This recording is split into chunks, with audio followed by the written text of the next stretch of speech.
Am I the a-hole for not wanting to live with a newborn? In May, my 23 male brother Louis, 16 male, shocked us all by telling us that his girlfriend, 16 female, was pregnant. Our parents were far from supportive. After many arguments, my mother made him leave and our father refused to take him in. Since last August, he has lived with me and my housemate, Alex, 23 male. He doesn't pay rent, but will pay me for groceries. In January, the baby was born. My nephew lives primarily with his mother, who Louis sees every day after school, and on the weekends he comes to my flat. This was not something Louis ever asked me about. He just turned up with a baby, and it has been a nightmare. He cries all throughout the night, keeping me and Alex up. He smells rancid and spits. He causes more washing up than we've ever had to do before, and there are no benefits to having him in the house. After a month, I decided that this has to stop. Louis will have to just spend a few nights a week at his girlfriend's house to spend time with his son, but he can't keep bringing him to mine. He was unhappy, but reluctantly agreed. Despite this weekend he turned up with a baby. Again. He attempted to smuggle him unnoticed, but his crying alerted us to his presence. Louis told me that his girlfriend had refused to agree with my idea, and had forced him to take the baby home with him. When he came back from the baby's mother's on Monday, Alex and I told him in no uncertain terms that if he brought the baby here again, he would no longer be welcome. We both work shifts, so sometimes we don't get back until 4 or 5 in the morning, and we need to sleep. At first, Louis refused to respect this and argued, but he has since reluctantly agreed and told his girlfriend that their son is unwelcome here. His girlfriend wasn't happy with us and is taking it out on him. I know that they are young, exhausted, and stressed all the time, so I feel bad for making Louis's life even harder. But his burden quickly became our burden too, and that was not something I nor my housemate agreed to.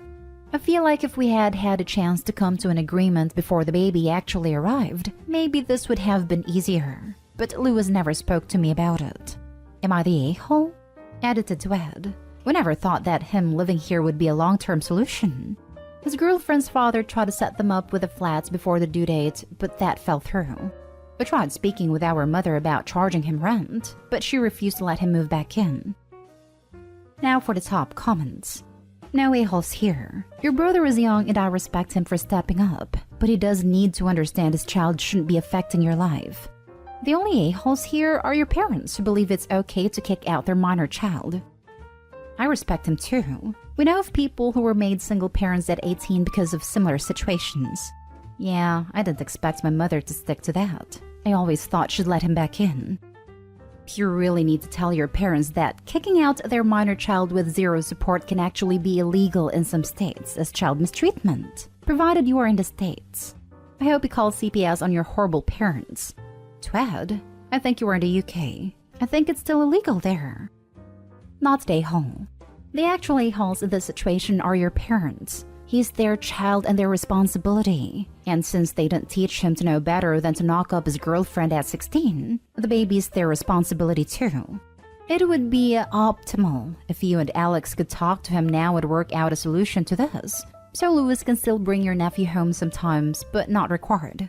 I will note that someone needs to help those kids with how to do childcare. If the baby smells rancid and if he's crying that much, there may be a medical issue.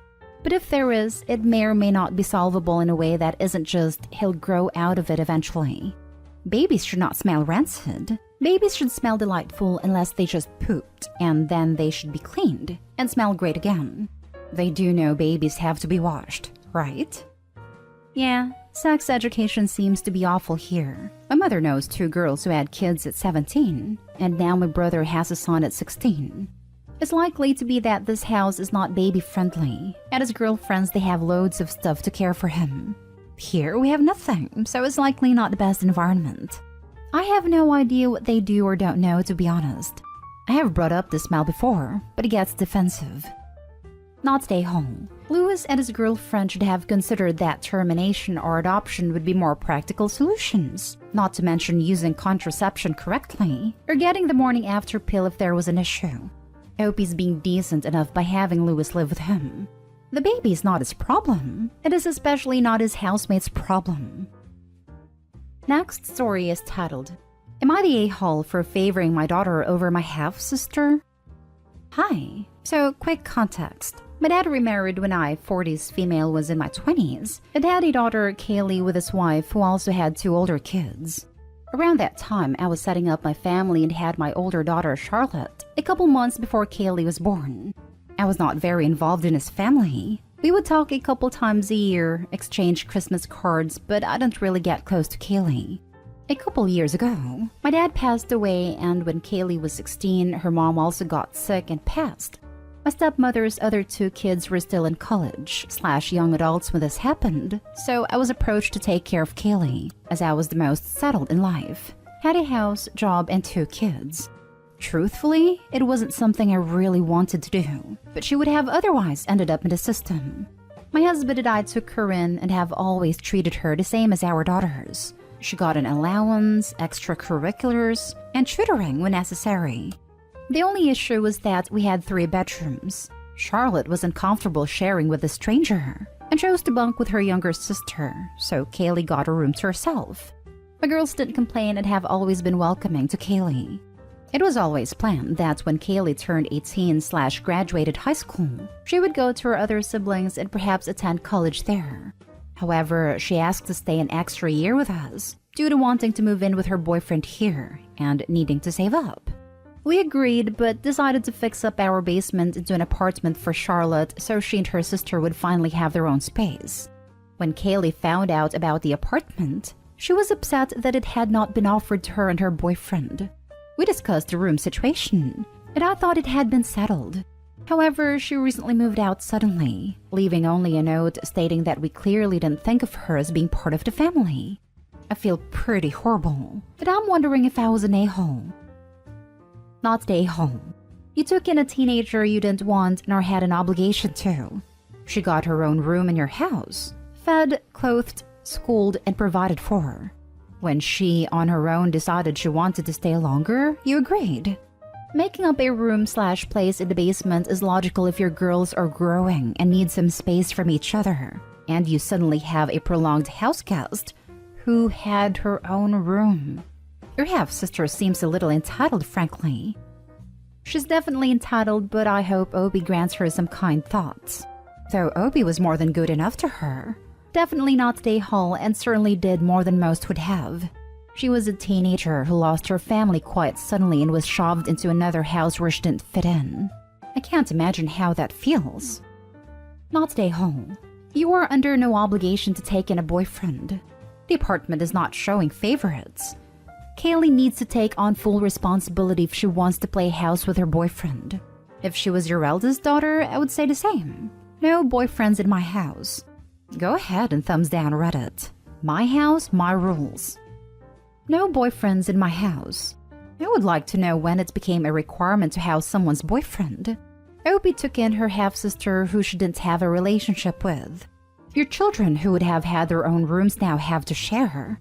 Your family made sacrifices for this girl that you truly didn't have to. Her sense of entitlement is a bit much. She is an adult. I know that I'm going to get downvoted for this, but Opie's allowed to choose her daughters over her half-sister. Although I really don't think that is what is happening in this situation. Kaylee needs the reminder that Opie's her sister, and at one point her guardian. Guardian and mother are not the same thing. Opie provided Kaylee with a home and made her feel like one of the family. However, feeling like one of the family does not mean feeling that your sister should treat you the same as their actual children. Those are different types of love. Not the a-hole. Not the a-hole. Charlotte has shared a room for 2+ years with her younger sister to give Kaylee her own space. Kaylee was always planned to move out at/around 18, so I don't really see how Charlotte getting the downstairs apartment isn't fair. You were nice enough to take a stranger into your home, clothe, house, and feed them until a predetermined time. I'd call you saints instead of being ungrateful. Next story. Am I the a-hole for being angry with my husband and mother-in-law for choosing the name for our daughter? I, 28 female, and my husband, 28 male, are expecting our first child together. Our daughter's due date is approaching, and I'm feeling very nervous and anxious. My husband and I decided on naming our daughter Anne after my grandmother. I spent most of my childhood and teen years with my grandparents. I was extremely close with my grandmother, and was devastated when she passed away in 2016 from lung cancer. We live close to my grandfather and visit him on a daily basis, and it means so much to my grandfather that we are naming our daughter Anne. My mother-in-law and I are cordial when we get together.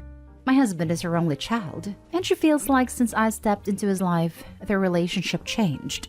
He is still very close with her, but he doesn't visit often because of the pregnancy. Mother-in-law invited us over for a small dinner party, and I thought it was going to be a pleasant evening. When we sat down for dinner, my mother-in-law turns to me and says, "Your husband and I spoke this past week, and he told me that you were going to be changing her name to be after me." I could feel my anxiety level rising and said, "No, we were still planning on keeping her name to be Anne, right?" I gave my husband a look and he doesn't say anything. My mother-in-law makes a face and says, "Well, it seems like husband is not on board with her name." I finished eating and told husband that we were leaving. We get into the car, and husband tries to apologize. I told him that I was angry with him for not discussing with me, and even more upset with mother-in-law. Mother-in-law sent me a few text messages regarding my behavior that evening, and hopes I will change my mind. Am I the a-hole for being angry with my husband and mother-in-law for choosing the name for our daughter? Now for the top comments. Not the a-hole. I don't get why you're acting like they made a definitive choice. Your mother-in-law can say whatever stupid crap she wants. That doesn't mean you have to listen. I'm really disappointed by how your husband is behaving. This exactly. The baby hasn't arrived and the name isn't on the birth certificate. Therefore, Opie and husband can sit down and discuss things. Just because mother-in-law says whatever doesn't mean that's the way it has to be. Not stay home. It is completely unacceptable for your husband and a third party to decide anything about your child without consulting you. If you let this slide, in any way, I bet your mother-in-law will think she can run your life and decide how your child is raised too.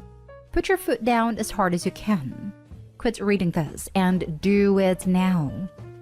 You need to send a clear message to mother-in-law that you and husband are a couple and will make your own decisions and she cannot overrule you. You don't want this to be the start of many announcements of mother-in-law's changes in the future. Not stay home.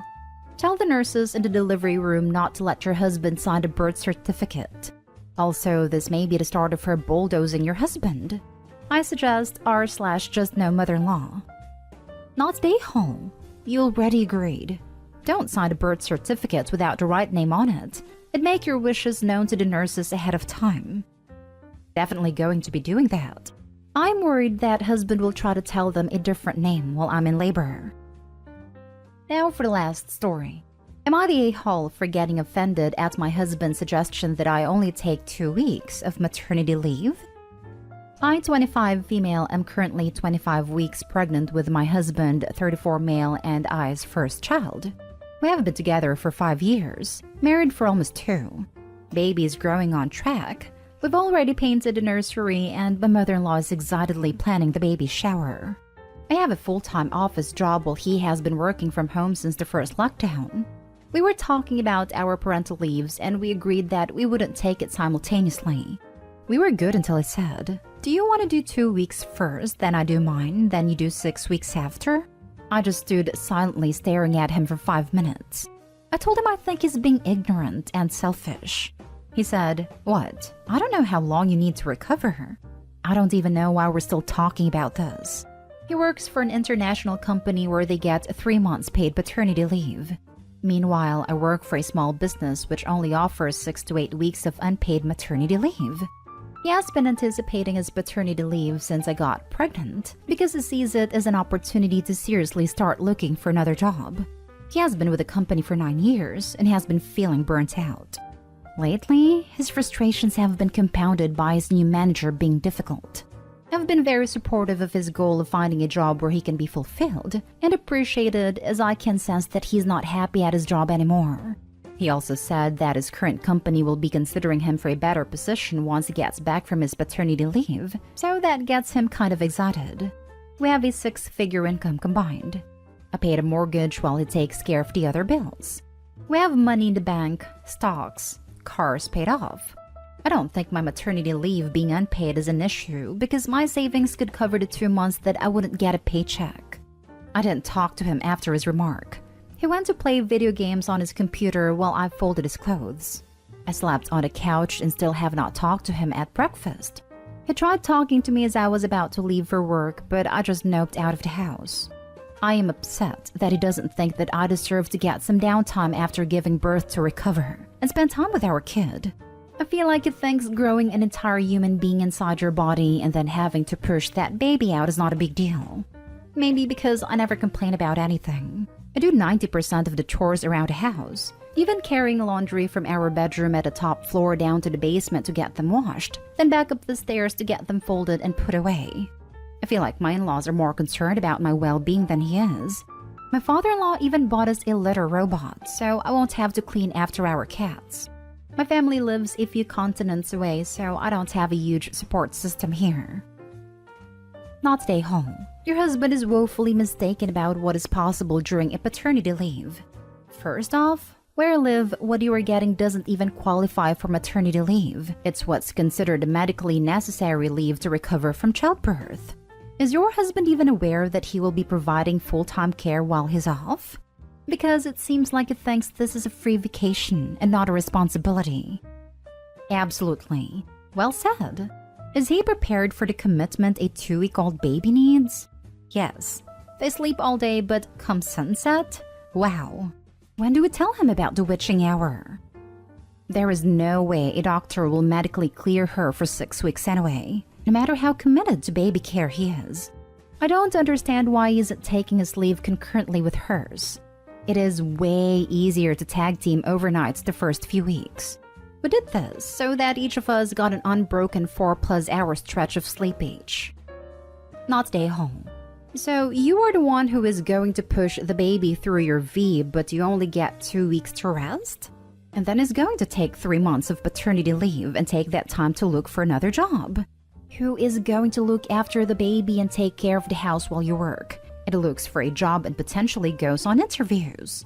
And why on earth are you folding his freaking clothes while he plays video games? You're going to be a single mother really quick. Not stay home. Does your husband think paternity leave is a vacation time for him? Who is going to be watching/taking care of your child during this time? He'll be playing video games and looking for jobs online while she does everything.